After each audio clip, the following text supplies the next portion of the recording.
UFC 273, Volkanovski versus the Zombie. Korean one. Quite a card, quite a highly anticipated card. Yeah, it was a pretty stacked card from top to bottom. And I think it delivered mostly in one way or another, at least. Like, there was so much to talk about after everything that happened on this card. Yeah.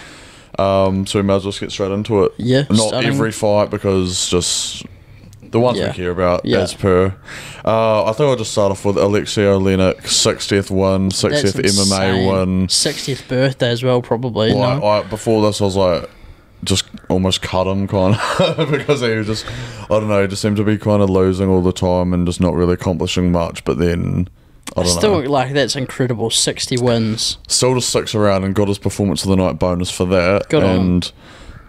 Yeah, that's why. Yeah, I mean, there's not much to say. Just keep getting those wins, that's all. Yeah. Start off with the prelims after that. Mickey Gall versus Mike, I don't know how to say his last name, sorry.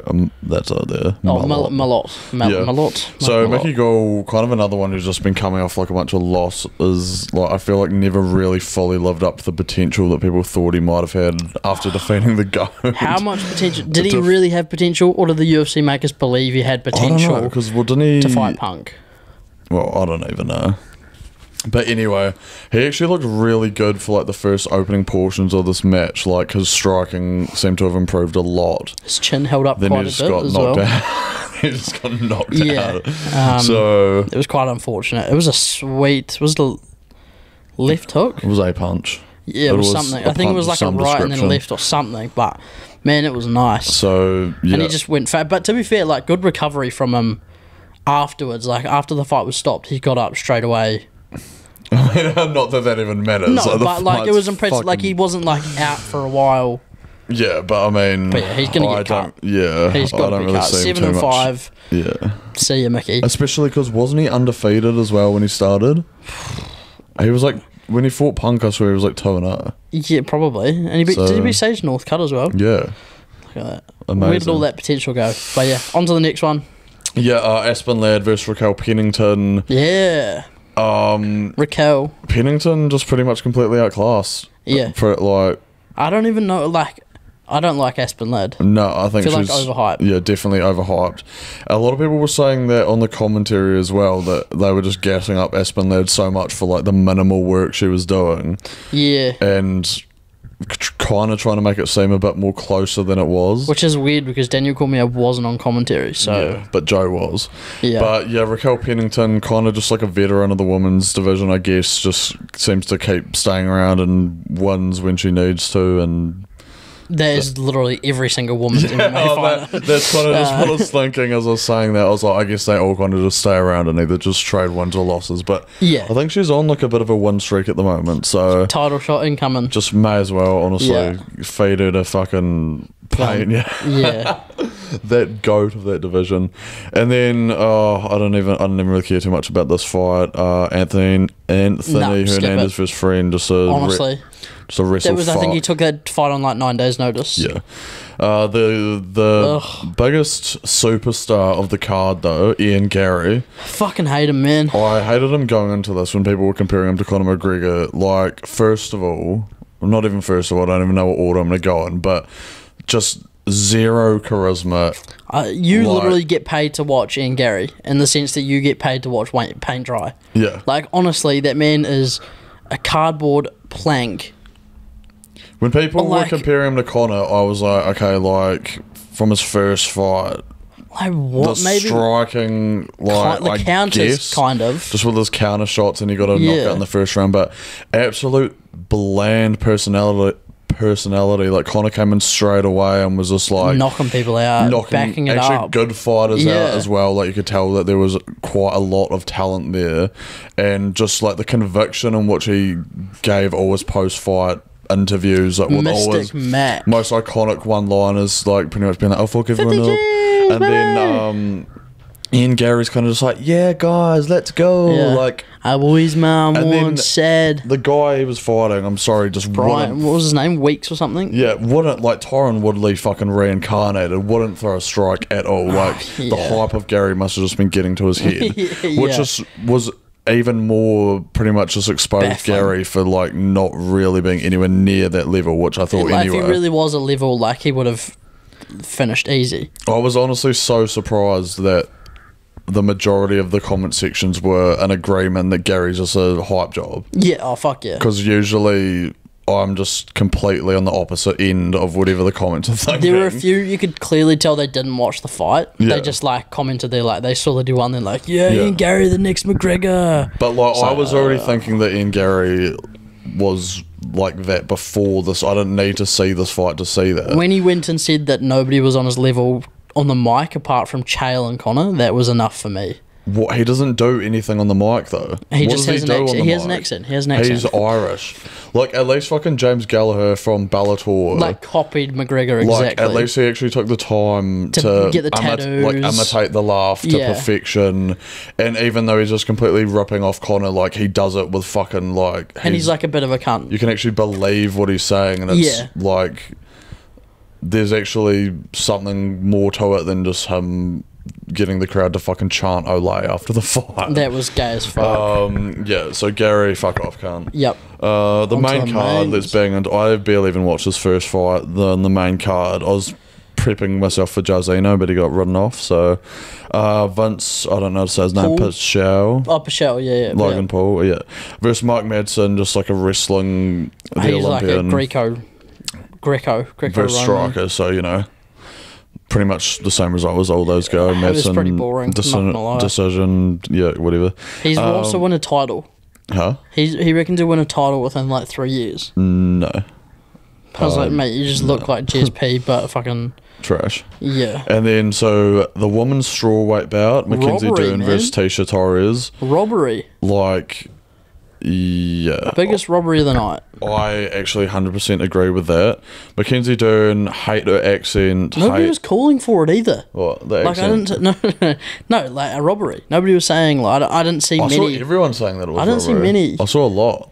Because the first round was literally like, they showed the strike numbers, and Mackenzie Dern was just like, her accuracy was terrible. She'd thrown like so many more and was just missing. Yeah. And Tisha Torres was actually more or less just pacing her up on the feet. And then like second round, I'll give it to second round, definitely Mackenzie Dern. She had that mean Kimura. Had her in danger of a submission the entire round. But then the first and the third round, easy Tisha Torres just better in the striking. Yeah. To be fair, like, Mackenzie Dern in certain areas looked better striking than I'd seen her before, but still, like, it was just such a clear shit to shitter, though. It was just such a clear win for Torres, and Mackenzie Dern won because of Chris Lee giving her the decision. Was he for the some actual reason. judge? Yeah, no, I'm not even cutting this on.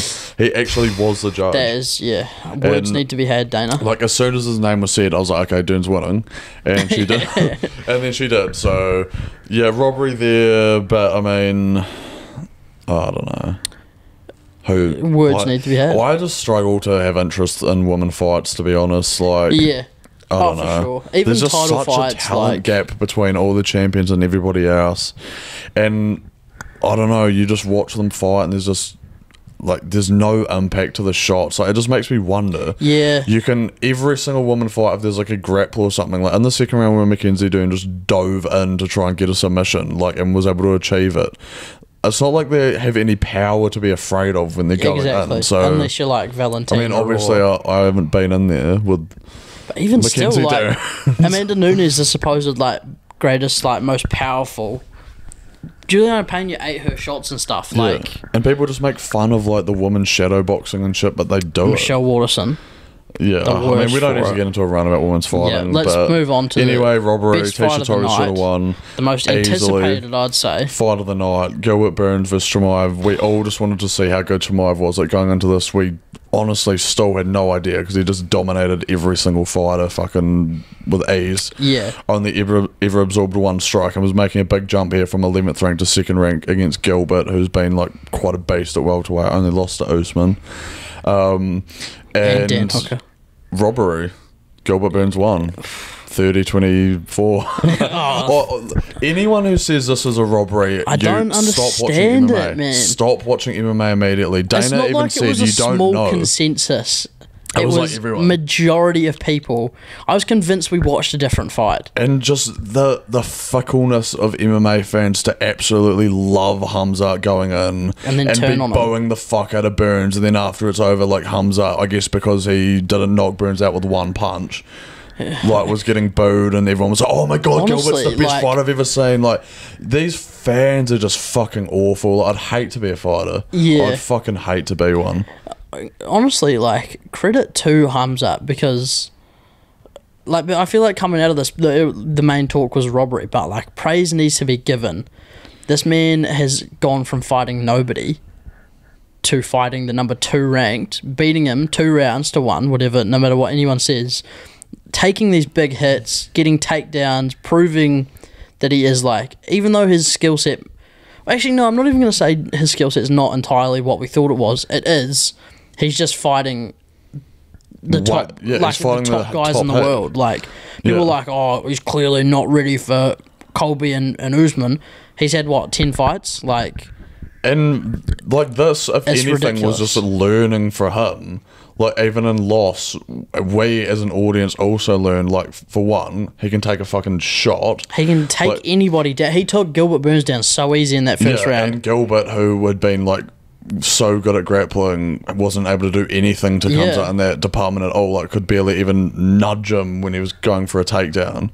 So that first round was pretty much, I'm not going to lie, I expected Gilbert to get knocked out in the first round. He almost did. Got knocked down with a jab, which is standard for Gilbert Burns fights. Yeah, exactly. Like, I thought his chin was a bit suspect, and we've seen, like, the amount of power, like, able to put away middleweights with one punch. Yeah. And then, yeah, again, like, Gilbert Burns' weakness just fully seems to be the jab, and every time Hamzat was landing it, was doing damage, and was able to drop him with it at the end of the round. But then after that, in the second round, I think he... Like, he just let go a bit more, like, got a bit reckless. Yeah, it was a bit like Conor, I feel, when he was versing Nate the first time. It was like, you've been knocking all these people out with, like, one punch, essentially. Yeah. And then to have someone all of a sudden be able to survive it, like, I don't know, I feel like sometimes they have a bit difficulty in adapting to that. But Hamzat was literally just after that throwing absolute haymakers, like, everywhere. And I feel like maybe once he got hit in the first, he then realised, maybe I want to get him out of here a bit quicker. Yeah. And honestly, I think if he just stuck behind, like, jabs and straights for the entire fight without throwing so much power, he would have probably, I reckon he could have taken that second round as well. He's so strong as well, which is, like, something that's been emphasised quite a bit, but Gilbert, like, went for a few takedowns, just got absolutely nothing. Yeah. I honestly reckon he could have finished him, like, Hamzat could have finished him if he took him down and got his back. If he kept trying. Took him down, like, he just had everything on the ground so easy in that first round. They definitely both got fucking gassed by about... different levels of gas, though. Yeah. Like, Hamzat in the second round, I remember it was looking like he was fighting a lot, but he was still able to kind of keep his composure, and, like, this is another thing, like, was getting hurt, was getting gassed, and still was able to just keep on fighting against the number 2 guy in the world. Well, that's, like, in the second, he got rocked huge. Yeah, dropped. And then still got a takedown straight after that. I don't think many people would have survived that shot in that division. Probably not, especially, like, we've seen Gilbert knocking people out. And then now, all of a sudden, everyone's just thinking Hamzat's shit, apparently, because of that. It's like, we've learned, like, we've now seen... If anything, he can take shots from these fighters. He can go 3 rounds in, like, an absolute war. He can take down and, like, get these takedowns and stuff. Yeah, so we've seen him just be able to do way more in the cage. And then the third round, like, I do not, like, people who think Gilbert Burns won this round need to fucking just stop watching. They really do. Like, watching live, there was nothing even in my mind that said Gilbert Burns won that round. That's what I was about to say. Yeah, I told you what it was. It was like, whenever there's an underdog that no one expects to win, and they're able to just, like, compete on, like, the same level, they're just so blown away by how good they're doing that they just think they're winning. I don't know, he was the favourite, though. I don't know how people, like... Especially with the crowd, they were getting way more behind Gilbert, I think, just because he was just, like, throwing down with Hamzat. But I rewatched this fight immediately after all that, because I'm like, no, like, you're all wrong, and I know I'm correct. And there's no way Gilbert Burns in any sense won that third round. He literally was getting walked down the entire round, getting jabbed. Yeah. There was one point... like when he was, like, up against the cage, just getting fucking I remember you messaged me saying, "Oh, Gilbert looks so gassed now," and I was like, "Yeah, like that actually stood out." That was like one of the and most. That's what I mean. Like different levels of like Hamzat was tired, but Gilbert just wasn't throwing anything. He was backing up. Like that was the most prominent thing. One of them that I remembered from the third round. I was like, "Fuck!" Like he had a little flurry at the end, but because I thought if anything after that second round, Hamzat would be getting more gas, and Gilbert would maybe be able to maintain that same level. But if anything, Gilbert dropped off a lot more, and was getting paced up against the cage, getting like it almost looked like he was out of there at one point. Was getting jabbed, was getting backed up, and then at the end of the round, he was able to land like a few big overhands. But fuck, like the entire round, Hamzat come shot absolutely just controlled the entire thing. Yeah, for sure. And now everyone just hates him. I don't know. This saying he doesn't deserve to compete at the top, like all this bullshit. I reckon like next for him is Colby Covington. Yeah, he's obviously. I'm not saying outright that he'll win. I feel like he's got a better shot of beating Colby than he does Usman for sure. But like I feel like that stylistically matches up better than Burns, because Burns is a better boxer than Colby. I feel like he's probably got more power as well. We've seen how strong Hamzat is with his wrestling and stuff. I'm not saying that he's going to beat Colby, but I'm saying people that are writing him off straight away, I think that's a bit silly to do. Colby would be such a hard fight from though, because I'd say better chin than Gilbert, better gas tank. For sure. But like I would... It depends how many rounds it is. I'd say it's probably going to be a 5-rounder. Yeah, I think they said they want to do the ABC card or something. Yeah. I don't think Hamzat would gas himself out as much because it wouldn't be as much of a brawl. Yeah, no, it definitely wouldn't be. And it's like, especially that being your first fight with those kind of stakes as well, and that crowd being so behind it and everything, just... And I said to you as well, it was like the audacity of people to say Islam Makhachev is so deserving of a title shot every time he beats an unranked fighter. Going from 11th... Well, what was fucking Islam? He was like 10, beat... What was he? And then he jumped to like top 5. He beat an unranked guy and jumped to top 5, was it? It was something ridiculous. And then Hamzat beats number 2 and people were like, he beat Dan Hooker, who was ranked. And that's all, I think... But he was already number 5 by then, wasn't he? I'm not sure. He won a nothing fight to get to number 5, I swear. I feel like probably. But the fact that, like, the biggest win he's had is Dan Hooker and the rest of them aren't even ranked. And people constantly are just saying that he's so deserving of a title shot and is going to ragdoll the champion. People were saying that he would beat Hamzat. Like, who the fuck are these? Who are these people? It's the bots that Tony Khan was on about. Like, who the fuck are they? They should just stop watching her. But yeah, next for Hamzat is Colby. Yeah, next for Burns. Leon Edwards, Jorge Masvidal. Oh no, Leon's got the title shot, doesn't he? Jorge maybe. I was gonna say Wonder Boy. Probably the winner of Luke Muhammad. Or loser, one of them. Yeah, I don't know. That division's actually quite good now that we got Hamzat break into the top. He's got to be number 2 ranked. And then like even Gilbert, I definitely think like. I don't think he'd ever beat the champion, but still there as a top contender. He still probably beats the majority of top 5. He definitely got a lot of fan support and more hype, I think, behind him because he showed that he can have these types of fights. Yeah. Because up until then, it was kind of just like... Especially the Wonder Boy fight. Yeah, I hated that. Gilbert again going for the dirty tactics with the punt on the ground to Hamzat. That was bad as well. And then Hamzat kind of tried... They didn't even replay it either. That's what they're like, Hamzat was laying on him and then Gilbert pushed him off. I was like, no, he went for a fucking... Stephanie McMahon punt to the head. Like, that was bad. But yeah, that was fight of the night easily. On to the controversial co-main. Co-main event, Aljamain Sterling versus Petr Yan, bantamweight title. Obviously, we know everything about Aljamain. Like the acting, it was 100% acting, and you will never be able to convince me otherwise. Like, I honestly wouldn't have even cared if he just said, I'm not competing, like, I'm not continuing after that. Like Diego Sanchez. Like, if he literally just said it instead of the rolling around and shit acting. That's what made me lose respect for him. No, it wasn't that. It was the fact that he was then celebrating the next day. I wouldn't even cared. It was literally, for me, it was just the acting. The acting was all it was. Every time I've rewatched it, I've just been like, fuck you. Yeah. But he kind of seemed to fully embrace that heel role going into this. And pretty much... I don't know if it was heel, it was more of it was bloody cringe. Yeah, I mean, triple C. Yeah. And everyone pretty much expected him to just get absolutely smashed again. Back into the USADA pool. Yeah. Seafood.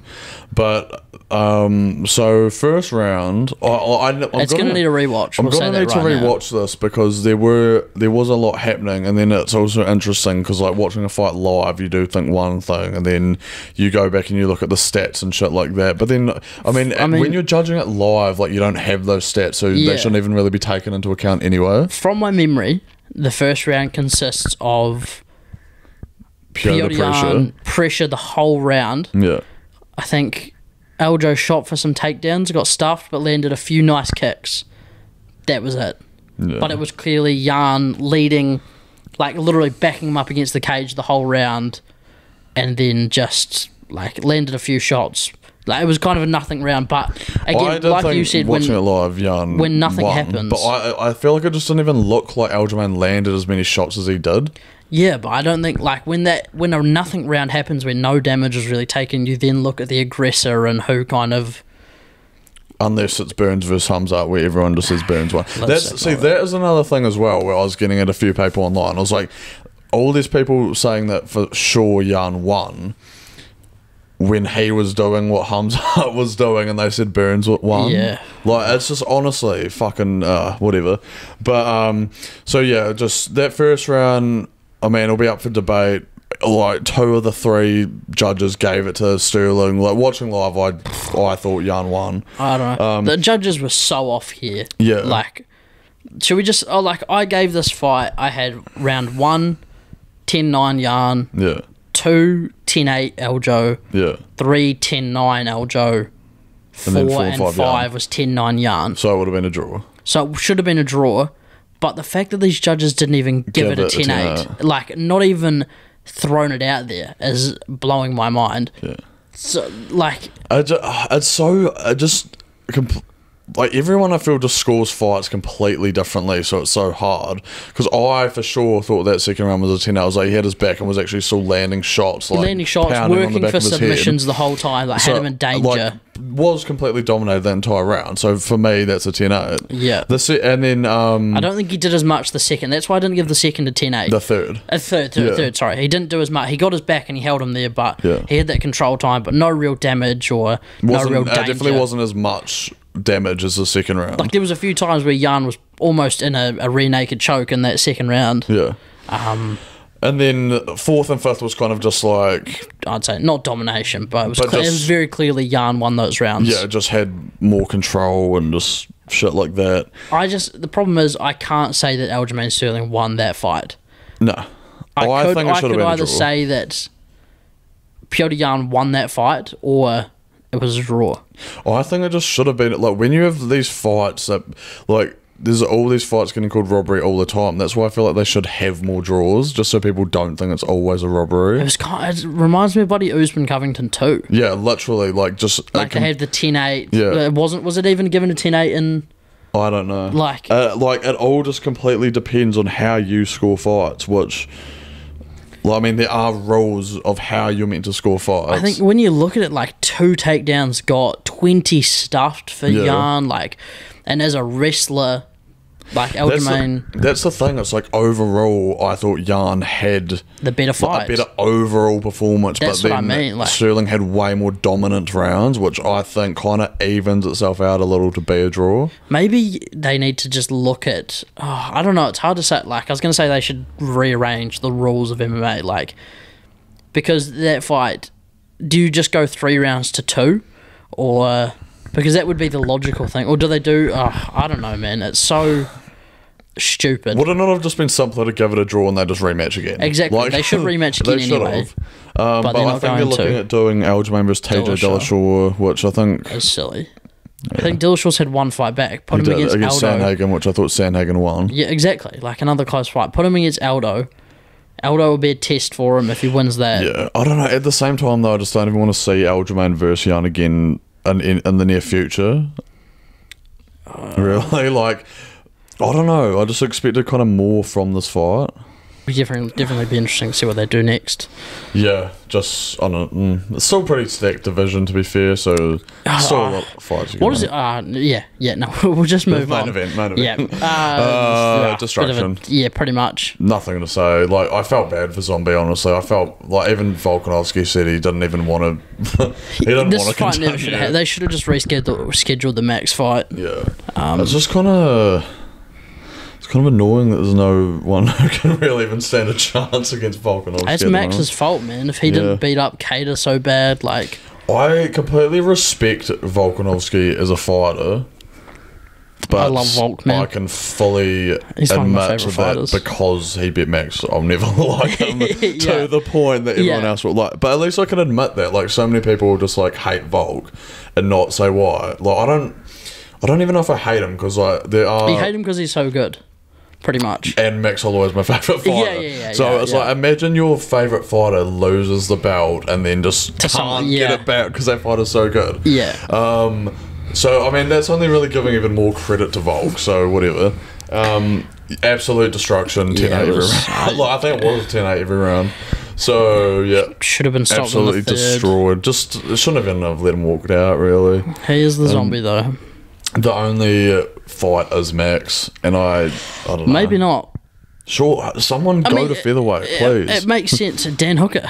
Yeah. Where you at, boy? Like, because the only other person, I mean, Giga had a chance, but he blew it. Yeah. Calvin Kattar is still another fight away. He needs to prove himself again. It was a good performance against Giga, but because he got fucked up so bad by I think he should fight probably Ortega. That'll be the next number one. We saw it as a beat as well, but I just don't. I feel like it was a beat would probably get smashed. I swear he's retired. Like Volkanovski. What would make sense is I don't even know. I couldn't see Volk at lightweight either. He's too small. He's like, in terms of weight, he'll be fine. In terms of power, he'll probably be fine. But just like, I don't know. But then maybe he'll go up and smash everyone. But then I feel like it will just get to a point where if Charles beats Justin, that's a very feasible. Oh no, Islam. I was going to say there's nobody else really for him to fight. Yeah. Imagine Volk going up and just smash it. Would that make you like Volk if he went up and... No, I like him when Would you admit that he was your favourite fighter if he went up and fucked up Islam? Like, it's just in featherweight, so like I like pretty much everyone more than I like Volk. I've always really liked the Korean Zombie as well, so just seeing him get absolutely destroyed by Volk. The only one I liked was Ortega. Yeah, that was good. He used to be my favourite fighter. Especially Herb just letting him fucking continue. How many things am I holding up? 3, after he's knocked 2. out cold. He's good to go. Yeah, I rewatched that fight and I liked it a lot more that second time. I rewatched that round. Yeah. Like the fact that he got caught in such a deep submission. Yeah. And then just straight away got up afterwards and just smashed the fuck out of him. It's like he had to prove a point after that. It was just like primal instincts. Like, fuck I'm going to, like, you think you were going to win that fight? Nah. It just is the mentality like makes the greatest fighters. Like Usman, Volkanovski, they've all just got this mentality of being the absolute GOAT. I wouldn't even say Volk has the best like moves, weapons in that division. Like his striking, he's powerful, but he doesn't really finish people. His striking in that fight looked fucking good. That is what I've heard. I didn't actually watch the final fight. Not gonna lie. Yeah, that you just missed out on a funeral. Yeah, well, exactly. It looked fucking good, to be fair. Like, he was so quick. He's like probably one of the most accurate fighters in the UFC. You see all the stats he puts up all the time. Yeah, and definitely did. That is one thing that, like, kind of on his way up, he was a bit more of a point fighter. I reckon he still would be. He still is, but like for people that he couldn't finish. Yeah. Like, I don't think he was a point fighter against like Ortega. It just like can't towards finish him. the end, he probably could have. He realistically should have fit. Like against Max, he was, but then I feel like that's just completely understand. Exactly, Max is just so dangerous. There's no other way you can really beat him. Yeah. Which is also just makes me cry. What's next for Volk, man? Just anything. Holloway or moving up. He literally said after, he's like, the featherweights just need to get better because I'm just like, there's no one who can compete. But the problem is Max is knocking off these other people. Like, can you imagine if they don't give this next fight to Max? It's kind Max of just is just going to go and fuck up the next contender. It's pretty much just like the fucking Adesanya versus Whittaker. It's like the champ and then even Covington Usman. Yeah, it's like every division is kind of like that at the moment. We just need, like, eventually there'll be someone. It's going to be Connor. Connor at 55 is the fight I want to see. Against Volk. At 55. I want to see it at 55. At fucking 170, because I know Volk could make that. Not back Volk at that weight either. Against Connor. At 155? Yeah. I would 100% back Volk. Yeah. Leg kicks mixed with volume, with cardio. Honestly, might have the best cardio. Yeah, real good. It's literally just Covington. It's just because he looks so short. Yeah, I didn't realise Korean Zombie was like only an inch taller than him. But then you think about like DC and like heavyweight and heavyweight. So. Yeah, I mean the problem is like when you compare him with someone like Max. Max is like a 155er. Like he probably should be 155. He just doesn't have the power, so he can't compete at that weight. But like in terms of body frame and size, like he's a 155er. Yeah. But yeah, that was 273. That was a great card. It was really interesting. It was just a lot of investment. A lot of rewatching is going to need to be redone. A lot of dumb fucking opinions as well. Yeah, but we get that all the time. But I think this card is the worst I've ever seen it. To be fair, I think it's only getting. Hands down. It's really only getting worse with social media. Like, just 274 next. Gaethje versus Oliveira. What else is on that card? It's stacked, but I can't remember. Something. There's a lot. Don't forget to like and subscribe. We'll catch you on the flip side. Pa pa pa pa. Purdy on. Robbery. Peace.